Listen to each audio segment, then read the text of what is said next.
Hey everyone, it's the Excellent Dude again with another Excel how-to video. In this super quick video, I'll show you how you can delete multiple blank rows in your worksheets fast.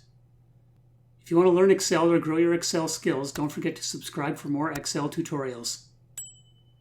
Here's a sample worksheet that I've created that has the sales results for some cartoon characters. The results also include a number of blank rows that I want to delete. Here's how you can delete these multiple blank rows quickly. First, highlight all the cells in the data. Press F5. Click on Special. Select Blanks, and then click OK. You'll now see all the blank rows are highlighted. Press Ctrl and the minus sign. Make sure it says Shift Cells Up, and click OK. That's it. Super easy. If you find my videos informative, please give this video a thumbs up.